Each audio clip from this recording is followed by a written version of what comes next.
All right. Good morning, good afternoon, good night, and hello to everyone that is joining us for another episode of the Game Audio Hour, a fortnightly podcast where we discuss all things game audio, from creative ideas to the latest techniques, project experiences to audio secrets. Here is where you'll find in-depth coverage and opinions related to game audio. Alex, how are you doing? I am very well, thanks, Vince. How about yourself? Are I'm you all okay? right. I came down with a cold last week, which really sucks. Um, there's something about being sick and having to stay at home when everyone is also staying at home and working from home because of it's fun times. But thankfully, I'm a whole lot better now, so I sound okay as opposed to Wednesday where I was in a horrible mess. It just really hurt to talk. But now I'm doing all right. Thank you for asking. That's good. How about you, Mike? How are things going? Well, I'm in a little bit of a state of mourning right now because I've been playing a 3.5e edition of game of D&D with my friends over Zoom every week. And during the last session, my character was disintegrated. Disintegrated. Not even, of all the forms of death in a tabletop RPG, I feel like disintegration is the most emotionally debilitating because there's just no dignity. There's no dramatic, noble Shakespearean death with a monologue. You're just literally dust. There's no dignity there. So I've been emotionally recovering from that. Was this a fantasy setting or like a sci-fi setting? It was a fantasy setting, so it was even more out of the ordinary to be disintegrated. Like you have to go out of your way to die that particular way. I'm very sorry to hear that. Well, if you're gonna die in D&D, may as well be disintegration. Yeah, but other than that, life is good. And for the actual, literal me, life continues non-disintegrated, so no complaints. Excellent. I'm glad to see you integrated properly. We are all integrated properly here, except for Chase. Hopefully he's not disintegrated. He's somewhere out there. But even with our party one less than the usual, let's soldier on and talk about all sorts of things in the game audio world. And I got to admit, it's hard to not think about November deals. It seems like everyone is doing deals right now. Black Friday is actually less than 2 weeks away. Kind of crazy to think about that. And already, people are already anticipating Black Friday deals, doing larger November deals, setting us up with pre-Black Friday deals that are probably in anticipation of even bigger Black Friday deals. And I'm not totally sure where to start. I actually have this forum listing that contains all sorts of links to lots and lots of deals. And even though I like a good deal, I like acquiring new stuff, there isn't that much that's on my shopping list right now. But I'm kind of interested about you guys. What's your relationship with the November deals or even Black Friday deals? Mike. Well, I'll say that I find that what I buy during these seasons of deals is hard to anticipate. So, like what I tell you now may have no relationship to my actual behavior because they're usually unexpected and impulsive by nature, right? There's this artificial sense of a deadline, and it's usually something crazily. Either it's a big discount off something you were thinking about, or it's something you've never heard of, but it's so cheap you feel like ATO has a new deep sampled musical Saw or something crazy like that, and you're like, well, I would never need that, but it's $7.99, so why not? So there's probably going to be a lot of impulse buys like that. All that said, I'm keeping my eye on FabFilter because I've been playing with the Pro C2 compressor, and even though it's not radical or new. It's a couple of years old at this point. I found that I really like the interface and the degree of control that it offers. So I might be adding that to the arsenal, and I'm just keeping an eye on that company to see if they knock a few dollars off of that for the shopping holidays. How about you, Alex? Yeah, I know what you mean by impulse buys. We're going to be speaking in a moment about this, I think, but we just saw a big raft of updates for some DAWs recently, and I bought one of them as rather expensive, which we'll get into in a moment. But because of that, I'm sort of already feeling a little bit, I don't know, a bit dry in the wallet. Not going to buy anything. I'm very good. I have everything I need. Don't need anything. So I think I'm also susceptible to exactly the same kind of situation that you mentioned there, where it's like, oh, well, it's just like, €5, just grab it anyway, may as well while it's cheap. So yeah, like you, I'm kind of a little bit scared of the impulse buys. I'm not looking up for FabFilter, but I am looking out for any discounts by the Tokyo Dawn Labs. They do a bunch of dynamics and EQ plugins, namely, let's see, there's Slick EQ and the Nova EQ. They have like very, very capable free versions, and they have these versions which are rather strangely titled Gentleman's Edition, which, right, I guess, or whatever. But yeah, they make good stuff. So I've got my eye on them to see if any of those plugins go cheap. I feel like I saw their EQ was on sale recently, wasn't it? Possibly. I think it was a month or two ago. So maybe I might be out of luck. But yeah, I remember that. I think it was last month. What about you, Vince? Last month, was it? Great. Well, that's that then. Sorry, thanks, guys. Yeah, I mean it's. November is hardly the only month to get cool deals on stuff. It seems like every company has their own particular pattern or manner when it comes to how they roll out these discounts. That's right. What about you, Vince? Do you have your eye on anything? A little bit, yeah. I've got a lot of the effects that I need already. I've got a lot of the instruments that I need. But I think it's really funny that I still don't have anything that I would consider a really standout piano. I say it's funny because I'm a pianist by training. And it's been a while since I've had a physical piano in the house. And it's also been a while since I've spent the money on anything that could be considered really top-notch in the soft synth world. So I've had my eye on the Modart Pianotech modeled piano, which seems really good. The demos seem great. I would love to play with something like that and play with something that promises the stuff that it does. Super robust control of the sound on a per note basis, which I'm really into. I just really love being able to tweak the sound and try to find the exact sound that I want.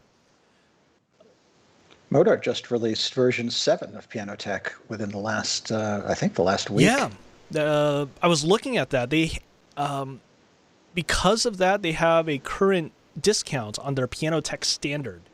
And I've been thinking about that. Pianotech Standard does provide a couple different instruments, and it's their middle-of-the-road entry into it. But I really do like the idea of that big pack of instruments that comes with Pianotech Pro, because I'm such a sucker for all these pianos.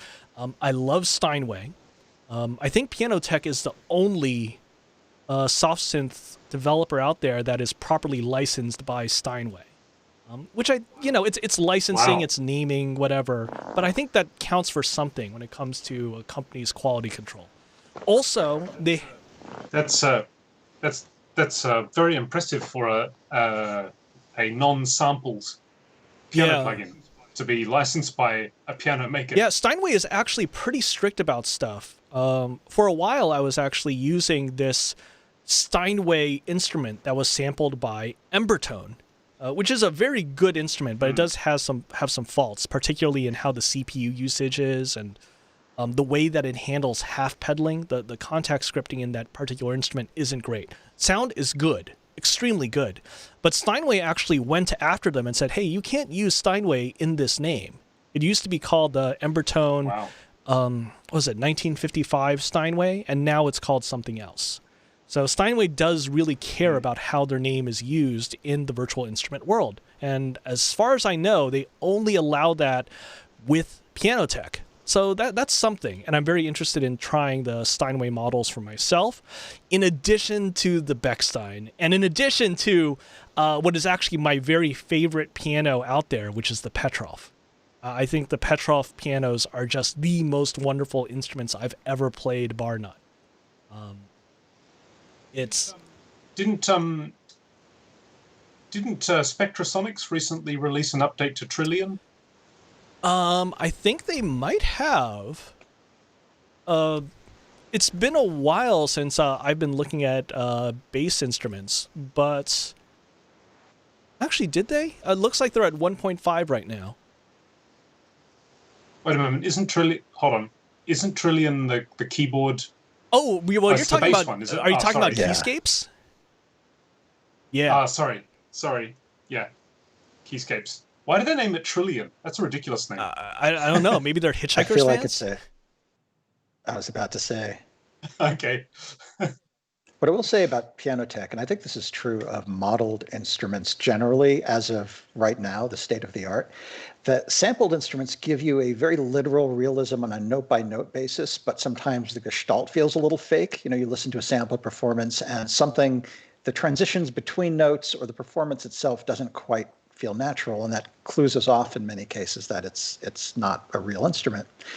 Whereas modeled instruments, such as Pianotech, give you a kind of realism with the gestalt, and I think it's because there's variation.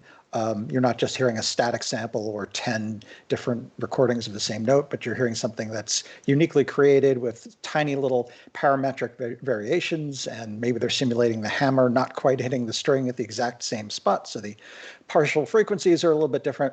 But the note-to-note sound doesn't quite have the same literal you're in the room with an instrument realism.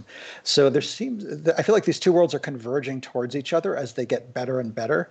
But right now, it's a matter of taste as to which approach to realism you like better. And with Pianotech, I also find I have a hard time making it blend in mixes. And it's partially because the interface doesn't make it easy to move the microphones around. In theory, you should have arbitrary control over mic positioning, but in reality, it's almost as much a pain in the ass as moving physical microphones around. They really make you work at it, and I haven't found like a really convenient preset system. So definitely try before you buy. It's a great improv tool. Like if you just are sketching ideas and you are your audience and you just want to listen to yourself play piano, it's very evocative and it feels very believable and organic in some ways. Yeah, I'm certainly looking forward to that. Sorry about that, Alex. Speaking of physical modeling, I don't know if you saw that Chromophone recently, AAS recently released Chromophone 3.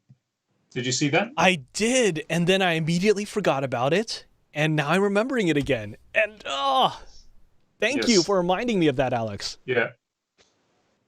It was an instant upgrade because I owned Chromophone 1 and Chromophone 2, and then. So I think there was an upgrade discount. So I think you own Chromophone 2, correct, Vince? Yeah, so there should be an upgrade price available to you, but it's not really a huge update in terms of like new features, but basically it allows you to layer two instances of Chromophone together essentially. And there's a much more comprehensive effects section. And as always, Chromophone is just fantastic. It kind of same thing of what Mike was saying just now as well. The difference between sort of sampled acoustic instruments and this kind of physical modeling acoustic instrument. It's really, really apparent with Chromophone, where you can just freely create your own sort of pseudo-acoustic, realistic sounding instrument. Definitely check out Chromophone 3 if you are a Chromophone user or you're looking for a very good It's actually for game audio specifically for sound effects creation. If you're wanting to synthesize sound effects, if you're quite crazy like me, then Chromophone is a really useful tool. I agree with that wholeheartedly. I'm really looking forward to Chromophone 3. It is a really cheap upgrade. It's currently an intro price of $99 if you are not an existing user. And it's only $40 if you are an existing user like me. So this is actually really great. I just need to, I'll probably get this right after this show is over. But yeah, for stuff like user interfaces, wow, Chromophone is just a go-to for making something really interesting right away. Yeah, I agree. There's a really good reactor instrument, native instrument reactor instrument called Prism, which uses a sort of similar kind of additive physical modeling synthesis approach, but it is far more what's the right word? Esoteric, I guess. Like it is much harder to use compared to Chromophone, which is where, okay, I want a membrane, I want this kind of mallet, I want this sort of resonance, off you go. Whereas Prism is much more, it's more complicated. It's more, you get more interesting abstract results out of it. But yeah, often it's useful to have a tool like Chromophone where it is very good at just the one thing. That's where you go if you want to make your own drum sound, or you want to make your own sort of plucked string instrument sound, or vibrating column sound, or blow like a pipe sound or something like that, and have a very musical result at the end of it. So yeah, Chromophone is definitely highly recommended. All right, AAS, if you're listening, we're open to sponsorship right now. But yeah, actually, I want to go back to just this idea of the impulse purchase. Like, is there actually a threshold at which you say, okay, I could use that. That's a gimme for $5, $10, $20. I mean, when I'm at the grocery store, 80 cents is my impulse purchase price. I see a candy bar. If I can get Twix at an 80 cents per unit price, I'm going to get Twix. Yeah, I just will. What about for musical instruments? Mike? I think there's a 3-tier system in my impulsiveness. Anything under $10, I'm very susceptible to if it looks interesting and if it's something unique rather than, here's a cheap flute. But if it's like, here is the sound of somebody gargling through a flute, or, key clicks on a flute, something like that. For some reason, I tend to trust percussion instruments more because they're easier to sample. So I think I'm more likely to spring. The 8DO does this all the time. It's like, here's yet another glockenspiel-like thing, but it's exotic and it's from Belgium. And I'm like, oh, that sounds cool, but I can use that in an indie score for an exotic-ish sound. Between $10 and $20, I slow down a little bit, and it has to be something a little more meritorious, I guess. And above 20, we're almost out of impulse buy, unless it's something that I perceive as being worth more than $100 normally. Mm. How about you, Alex? Yeah, that's a good answer. You have far more self-control than I do. I think that the threshold for me is around the danger zone is around $30. Like when it's under $30, it's really hard to justify not sort of just grabbing something, even though I don't really need it. When it goes over $30, that's when I start to question myself. It's like, well, how do I actually benefit from owning this? Or like, what role will this play in the collection that I already have and the things that I'm used to using? It's so dangerous with these things that you get the sense that, this tool that I use is inadequate for some reason, and I need to look for a replacement. And so I think it's harder for somebody like me who mostly works with synthesizers and like electronic music, because maybe it is easier. If I was an orchestral composer, I would have all of the parts of the orchestra. Oh, I really need like a solo flute. Like this current solo flute library that I have is just obviously inadequate. I need something better. Now I need like a solo viola, or like, my timpani are just not good enough. I need to get better timpani. It's a good thing that I'm not an orchestral composer, because I would be lost for years and years or at least a few weeks until I ran out of money entirely, trying to fill all of those roles. I think when it comes to working with synthesizers most of the time, obviously, a lot of these synthesizers are extremely capable and versatile and cover a huge gamut of different sort of textural possibilities. So it's hard to sort of justify, I really need a new subtractive synthesizer, or I need a new FM synth or something like that. However, effects, that's the danger zone, really. Like, my phaser, like I need a better phaser, or like this flanger isn't doing it for me, I need a better one, or my go-to EQ, like I don't like it anymore, I need something that's easier to use or faster. And let's not even talk about compressors. Oh man. Because I have or reverbs for that matter, reverbs and compressors. Very dangerous. I think there's a sorry. No, go for it, Mike. Vince, go ahead. There's this kind of, I think there's this phenomenon where people are more willing to buy 3 things that are $30 than they are to buy one thing that's $90, irrespective of quality. So I think we keep track of what we spent today, but not necessarily what we spent over the last month or a couple of weeks. It's a very much kind of Kahneman and Tversky territory, where people's are making irrational decisions if you looked at them strictly mathematically. And I think sample developers, or let's say audioware manufacturers generally, have keyed into this, because we've seen over the years a decrease in mammoth, like $900 libraries, and we're seeing a lot of $300 libraries or $30 libraries, depending on what's normal for that category. So Spitfire now is, look, for $299, you get yet another orchestra, which is somehow different from your existing orchestra. Whereas I feel like 10 years ago, it was all about, Vienna presents the last sample library you will ever need for $5,000. And that's just the basic edition. Yeah, exactly. But I think there's this growing awareness among developers of audioware that this is how people actually spend money. So we're seeing a lot of, and of course, the emulation, the analog emulation trend was all about this, because there was always something new and specific and not that expensive, and you didn't already have it. Right. Yeah, I agree. I think we also have our weaknesses, those things that you just seem to buy over and over again because for whatever reason you love them, and you convince yourself that this next one is going to be slightly different from the ones that you already got, therefore worth the purchase, especially if it's $30 because it's Black Friday. Grab it now. Yeah. Just moving on to another topic. Speaking of purchases, I made a very large purchase a few days ago because Cubase 11 came out. Alongside Ableton 11 as well came out. Sorry, it didn't come out. It was announced. It's coming out next year, I think.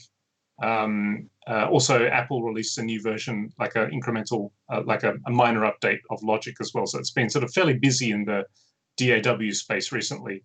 But an interesting discussion point there is the reaction to Ableton 11 and Cubase 11. And this goes a little bit beyond just simply features and, which DAW is better or anything like that.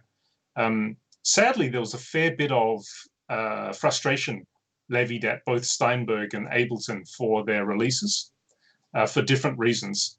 In the case of Steinberg, poor old Steinberg, they grossly underestimated the popularity of Cubase at the moment. And as a result, their servers were hammered by purchases in the week of the release of Cubase 11, which was last week. And because Steinberg has this fairly controversial, possibly archaic dongle system of licensing, where you actually have to own a physical USB dongle that's plugged into your computer in order to use Nuendo or Cubase or any of their products. It means that if you purchase it, you have a store interaction, which is one server. Then in order to activate activate the product, you have to use their e-licensing platform, which accesses another server. And that server just basically fell over from the demand. So there were many, many days there where nobody could actually activate their purchases. And the president of Steinberg actually got on the social media and apologized for pretty much a fairly kind of extravagantly botched launch. On top of all of that, Cubase 11 itself, the functionality is very good, but some of the features which users have been looking forward to for a long time, such as proper high DPI support on Windows, seems to have been released in a fairly buggy state, which ties into the release of Ableton 11.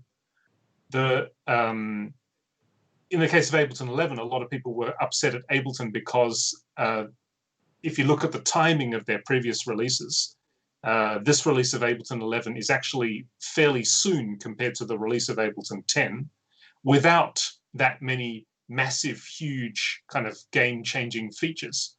And so a lot of people are upset at both of these companies because they're saying, like, clearly these do not represent full-figure 10 to 11 updates. Are you just trying to grab money because, everybody's suffering with the COVID situation? So let's get some money because our revenue is down, because musicians are really poor because they can't make money at the moment. So let's take more of their money. And so a lot of people are quite upset about that. I don't know, personally, I feel it's kind of unfair because, what Steinberg and what Ableton want to do with their products and the version numbering and how many features that they say, okay, right now this is justified a full version update price. This is good enough for 10 until 11. If they decide that, then you got to deal with that. It's like, just because you're a paying customer doesn't mean that your opinion, that this is not worth it or I'm being ripped off. I'm not sure how effective or how useful that is going to be on the corporate scale of things, when you think of the amount of staff that these companies have working for them, working on these products. So I was looking at a lot of the frustration and thinking, like, well, I'm not sure that's too fair. But what do you think? Do you think, Vince, this is kind of a bit relevant to you because you've suffered a little bit over the past year with the demise of Sonar. Yeah, was Cakewalk. it? No, Cakewalk. Yeah, and then the transition to Reaper, which has a very, very different sort of model about product pricing and upgrades. But do you think that frustration is sort of justified in a situation where a DAW maker decides to increment a full version to get more money from upgrade purchases? Yeah, I can definitely empathize with that position, because there were certainly times during the Sonar upgrade cycle, especially after they transitioned to something that was along the lines of a subscription model, where it's like, okay, yes, you have a year of upgrades once you put in your money there. They started doing this 6-7 years ago, and I decided to get in on that train because it seemed like the way to go moving forward. And there were definitely times where I thought, is this a major upgrade? Is this what X2 to X3 really means? And it's really frustrating. I'm actually looking at some of the things here that are listed as Cubase all new features, and some of them are certainly not exciting. Okay, Apple Metal acceleration. Okay, that's I guess that's important. Yukon support for all that Avid hardware that you have. I mean, people were, if you really wanted to, you were doing that with MIDI in order to make that happen. A multi-tap delay surround support. There are plugins that you can do for that, regardless of what your DAW busing structure is. I'm looking at this list, and I'm really surprised that this would count as a major upgrade from 10 to 11. There's Go ahead, Mike. There's an interesting cultural contrast with Logic and Apple, and Logic, of course, doesn't, strictly speaking, rely on its user base for financial existence in a direct way, because it's you pay one price with Logic and then your updates are free for the rest of your life, as far as I can tell. So they, in contrast, tend to be very modest with their upgrades. And sometimes a .5 upgrade will have massive, significant features. So it's interesting how the financial incentives really impact this subjective loosey-goosey area of what is a version increment, and psychologically, are people prepared to pay more for a .1, versus a full number upgrade? Yeah, I think personally, I mean, I run a business too in the game industry, and I think when you, I don't know, from the point of view of a business owner, it just sort of, I guess I feel where they're coming from. It's like maybe it's not the best way to do it or to communicate it, or to certainly none of them would sort of outwardly say, okay, this is the reason that we bumped up a full version so we could get more of your money because we need it right now.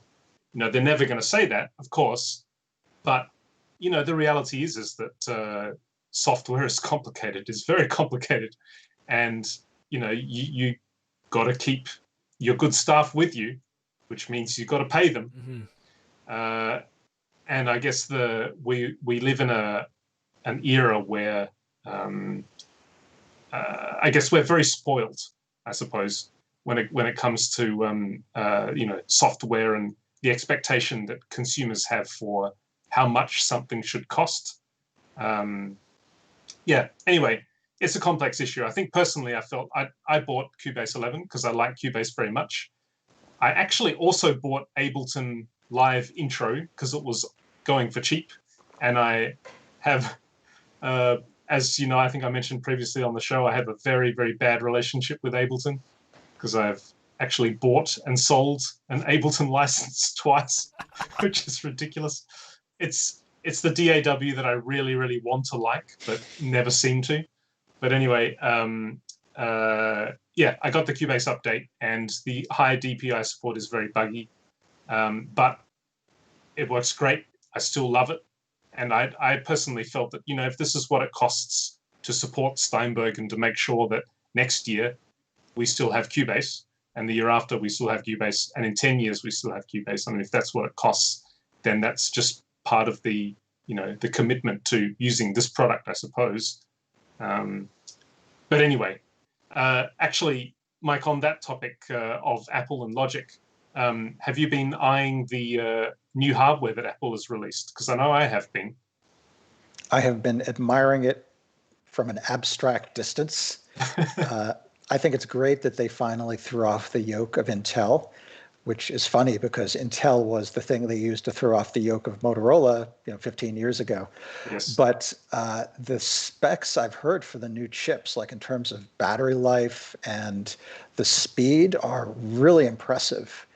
Apparently, so when you get an Intel Mac, it's got a translation app for running, when you get an Apple Silicon Mac, you have a translation app called Rosetta for running the legacy Intel apps that have not yet been updated. And this is exactly the same thing they did when they moved from Motorola to Intel. They literally had the same name for their translationware. But what I read today was that a Apple Silicon Mac running an emulation of an Apple Intel Mac is faster than any Mac running the Intel apps natively. That's amazing, isn't it? Yes. So it's crazy. But as Apple did when they went to Intel, is they start with the less expensive hardware. They start with the consumer, smaller laptops and gear, and I think they evolve their way up to the more demanding hardware where the audiences will be more critical. And of course, having just released their, like $10,000 to $50,000 Intel-based Mac Pro, they're not going to be like, surprise, here's a Apple Silicon Mac Pro. I hope you enjoyed your 6 months on the cutting edge. So I think the evolution of the Mac line to Apple Silicon will be gradual.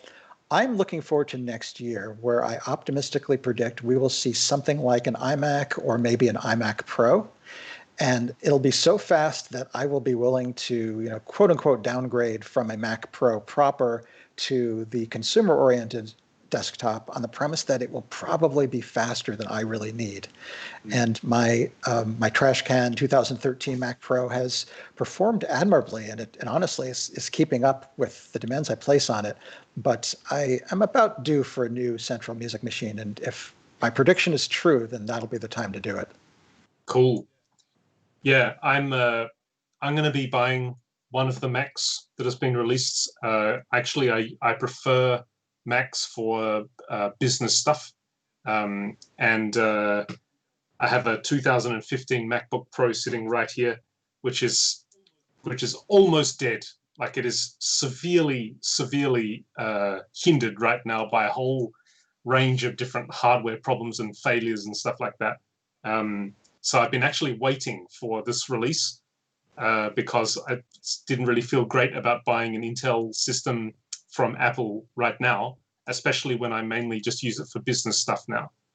So the question that I'm facing is whether or not I should get the MacBook Air, which is incredibly powerful compared to this 2015 MacBook Pro, or to get the new Apple Silicon MacBook Pro for the same price. It's very strange at the moment, because basically they're the same chip, the same system. The difference is just that the MacBook Pro has more. The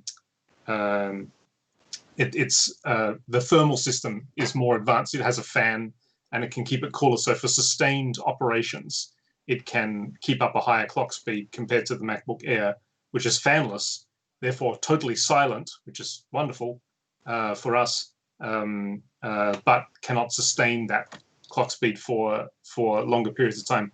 Actually, I wanted to ask Vince, I know that this might be an area that you have some expertise or knowledge about. When we're looking at audio processing, so if you're looking at, say, a DAW, so in the case of, like, if we were like YouTube content creators or videography people or like 3D rendering people, we would obviously want a system that can sustain very high processing demands for a longer period of time when we're rendering videos or rendering 3D graphics or stuff like that, or, you know, I guess also for games and game performance as well. So in that sense, something like the MacBook Pro with its thermal system makes more sense. However, what is the deal with audio processing? Because when you are running a DAW with plugins, and let's say you've got like 16 plugins, the moment you press play, I assume that those plugins are processing something. When you press stop, I assume in the case of the DAWs that I know, at least, it actually suspends those processes so that you're not actually using CPU while you're not playing. Therefore, is sort of long-term processing power with good thermal solution, is that really that beneficial for audio work, where it's more sort of, instead of being sustained processing, it's more sort of sporadic bursts of processing? It depends. I mean, wow. I mean, that is such a big question, honestly. Just because of the way that things are actually processed nowadays. There are some really significant differences that I found between how the DAWs actually handle how all these individual instances of plugins, of tracks, how that whole structure is actually rendered into audio that we hear. It's really across the board. It's not really an Apple versus Windows thing. Logic has a particular way of handling soft synths, and Motu has a particularly interesting way of handling soft synths as well, and which is slightly different from Cubase. The thing that's really changed over the last few years is actually this recognition that while all instruments and plugins do have to be responsive to the potential for input at any given time, whether it be MIDI information or an actual audio stream coming in from a mic, you can actually effectively tier that information to actually change how that stuff is rendered, so that you're not rendering that information on a per audio buffer basis, but actually within a larger audio buffer that is less, that puts less pressure in how responsive and how powerful the system needs to be. And the basic way to think about it is, I've already done my MIDI information for my orchestral backing track, but I also need to record a guitar on top of it with proper real-time guitar effects processing. And different software actually handles this in different ways. Like Logic, I think it's actually some multiplier of the audio buffer setting. And then with Motu, there's actually a fixed size, I think about 2 seconds or so, where it will render stuff that is not active and allow that stuff to be constantly rendering ahead of audio before the rest of the audio is actually done. So the orchestra is effectively 2 seconds ahead in terms of rendering, but it doesn't have to process it on a buffer by buffer basis, which is, 5 to 10 millisecond chunks, depending on how your audio buffer settings are. So it's kind of less about the actual power of the system and that sustained throughput, and more about how responsive is the system for what you're actually calling it to do. Okay, is this system enough to effectively process 2 or 3 tracks that are being real-time recorded and processed at once? If you're like a singer-songwriter, okay, I need to record my mic, and it's going to be doing some effect stuff that I want to hear in my cans. I'm going to be playing my guitar. That's going to be direct in. I need to record that. I need to effectively monitor that as well. Can I handle that really, really well, along with the demands of everything else that's happening in the background? And because that stuff that's happening in the background is, on one hand, maybe it requires a lot of power because it's a full-on orchestra, but maybe it doesn't actually need a whole lot of power because it doesn't need that utter responsiveness that needed to be what defined audio machines in the past. I think that's actually kind of interesting when you pair that up with what Apple is doing these days with Apple Silicon. One of the big things about it is that, yes, it's an 8-core chip, but it's specifically 4 big performance cores and 4 lightweight cores. And how exactly do people effectively use those cores? And we think about some of the things that we're doing with audio effects these days, EQ, compression. Those are relatively simple math processes that we know how to do. And maybe there's something to figuring out, hey, I'm going to relegate it to this type of core at this time. And suddenly you get a little bit of a burst of power just because things are more tightly aligned, the type of software process that's being asked for with the type of hardware that's actually doing it. So I guess that's a long way of saying it's super complicated, but I'm super excited. Even though I'm primarily a PC user and my main machine is a PC, Apple Silicon is exciting. What would be your recommendation for people? Because it looks like at the moment, for the same price, and these are actually literally the 2 options that I'm tossing up between, which is weird because I don't use my Mac for audio work anymore. But if I, obviously I'm buying the computer as a business machine, but obviously it needs to be something that can be practical. And the only kind of intensive work that I do is audio work. So that's why I'm kind of using that as the thing to help me make the choice. But for the same price, you can get the fanless MacBook Air with 16 gig of RAM, or you can get the cooled MacBook Pro with 8 gig of RAM for the same price. And because it's the same chip, the only difference between them, I guess that there are some other differences as well, like the display is better on the MacBook Pro. But the only other key difference from the point of view of audio between them is that the MacBook Air has a fan, and the MacBook Pro has a fan, but the MacBook Air does not. So factoring in the extra 8 gigabyte of RAM that you could get for a MacBook Air for the same price, what would your recommendation be if this was to be an audio machine solely?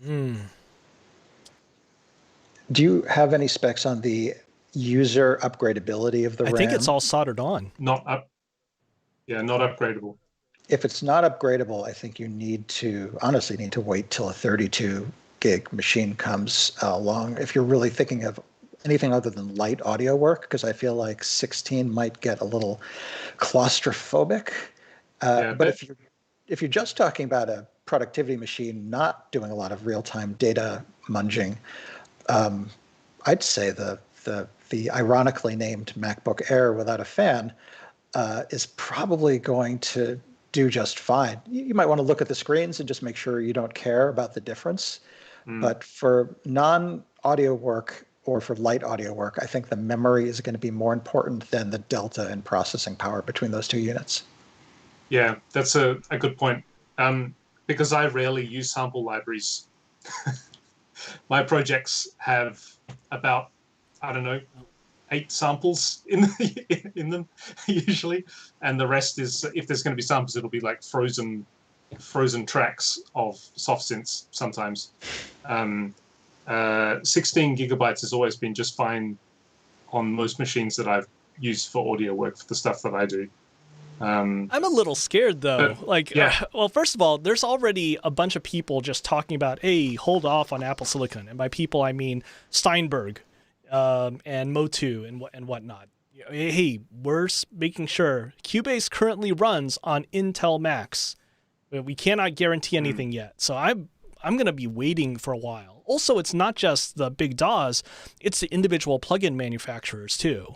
I know Plugin Alliance has already said, we're not sure about, Big Sur is fine, the new OS update, but the hardware, stick to Intel Mac. We can't guarantee anything yet.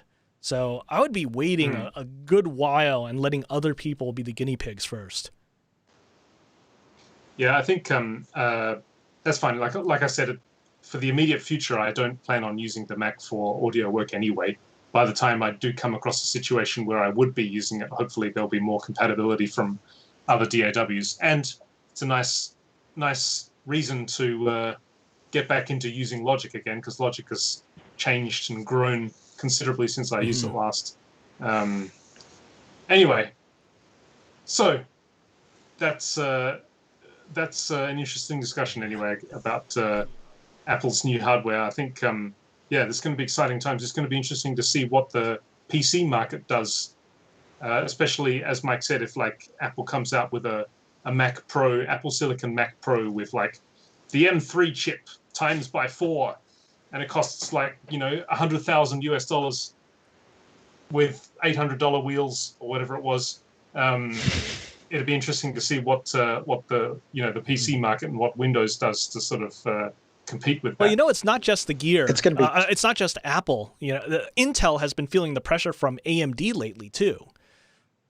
Yeah, right, indeed. A lot of gamers are talking about how, yes, the new Ryzen chip is the thing to get if you want a high-end gaming machine. And already on the audio production front, a lot of people are swearing by Ryzen. I actually just started building what will be my next music machine, and it's a Ryzen 3900X.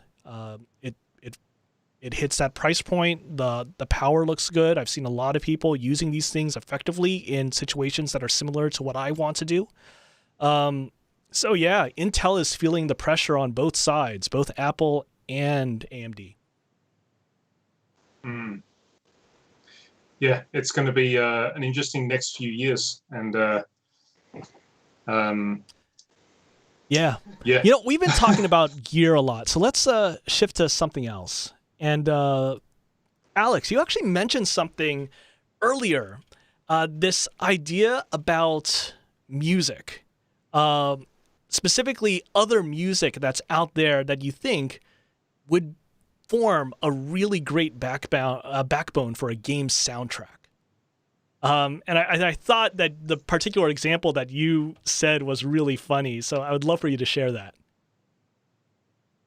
Yeah, actually, we were just discussing some ideas for topics, and I thought it might be interesting to talk about music that we really like outside of game audio, any kind, whether it be a band that you like, or a composer that you like, or some world music or ethnic music that you really like. that you would love to see made into a game soundtrack. That is, you would love to have this music as the soundtrack for some hypothetical imaginary game. What did I say? I think my example, Mike asked me a question just to clarify what I meant by the topic idea. And I think, no, any piece of music. I think my example was J.S. Bach's St. Matthew's Passion. Any particular recording of that? No, I have the Sir Elliot Gardner, and I love that recording. Yeah, actually, that wasn't a particularly good example of the music that I would have in mind for being a soundtrack to a game. I think that would be a rather intense kind of game audio experience to have some Bach playing. Talk about being distracting. Let's go to Mike while I think of my answer. Let's go to Mike.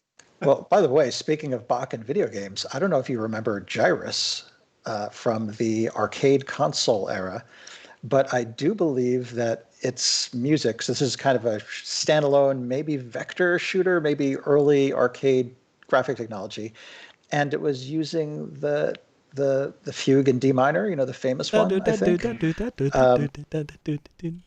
Yeah. And Alex, you should also remember Arctic Fox on the Amiga also used that same piece. But these are not my examples.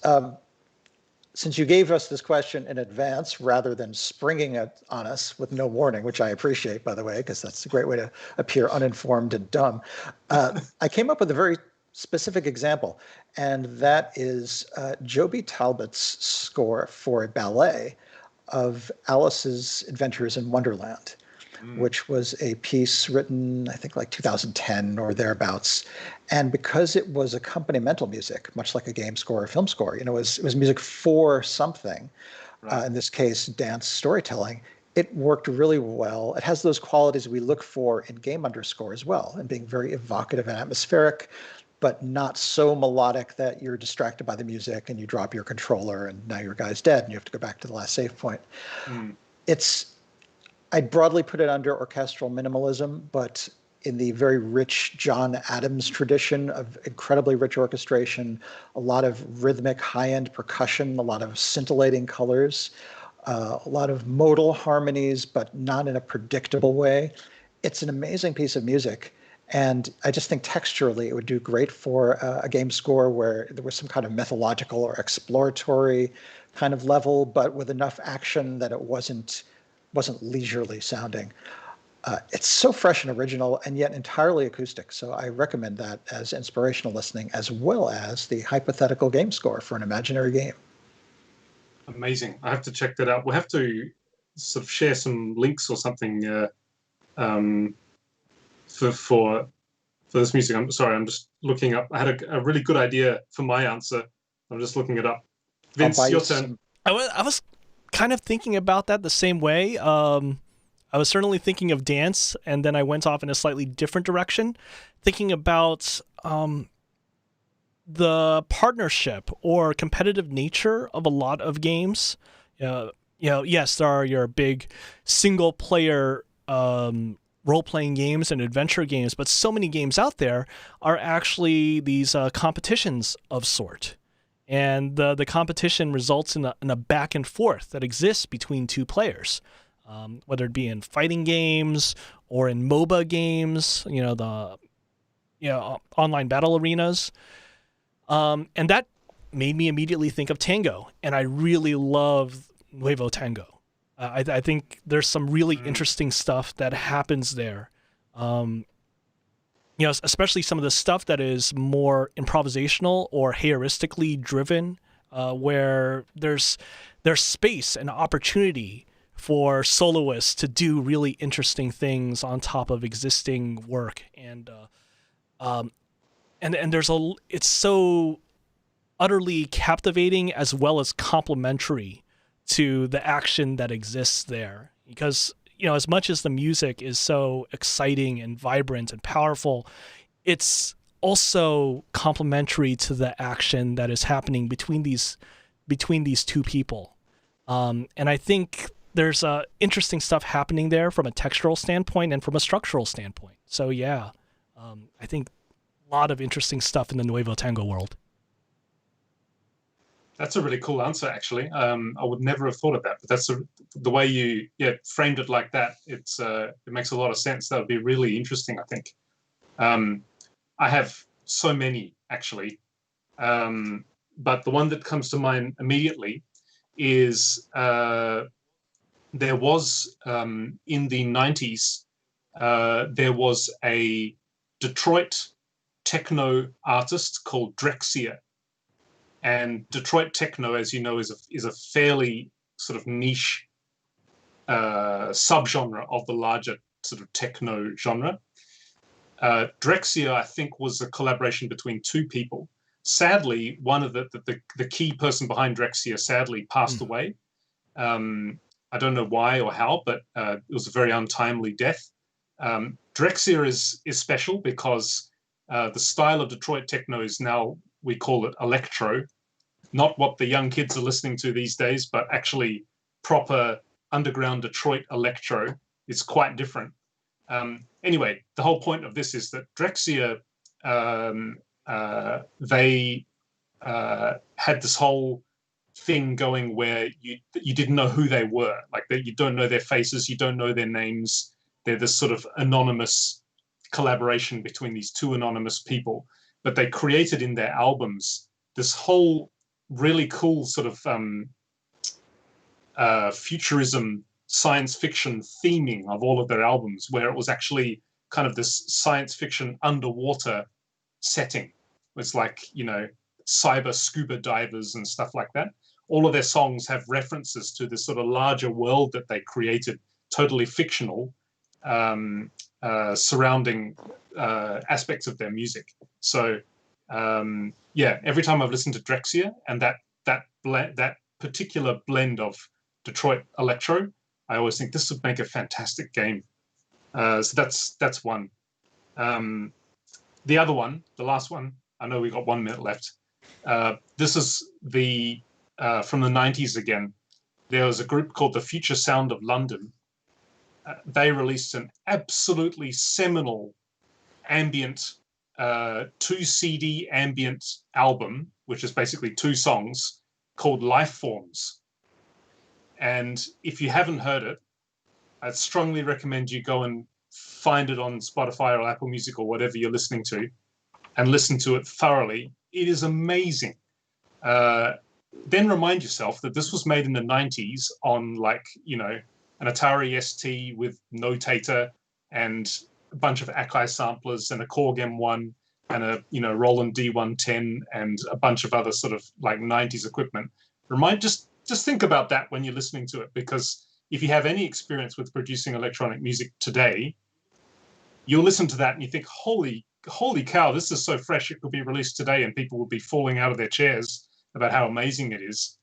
But then you remind yourself that, wait a moment, this is done with technology of that era.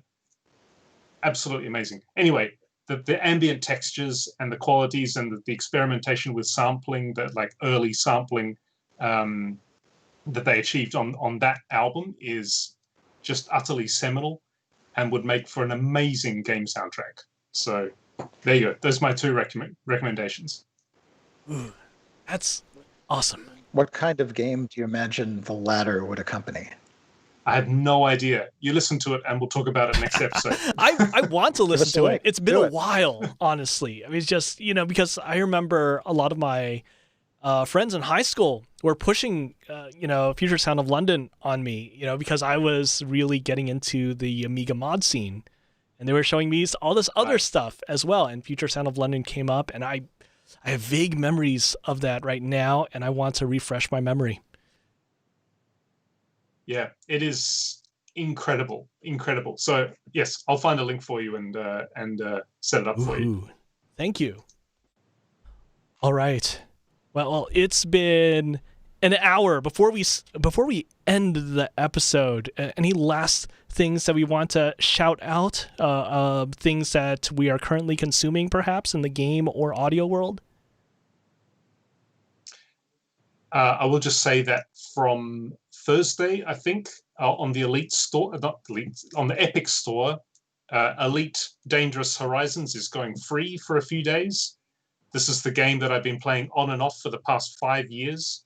If you like vehicle simulators, if you like spaceships, if you like science fiction, if you like open world sandbox games, this is the game for you. It is the game for me. It could be the game for you. And it's going free. Time to get on board. Ooh. What about you, Mike?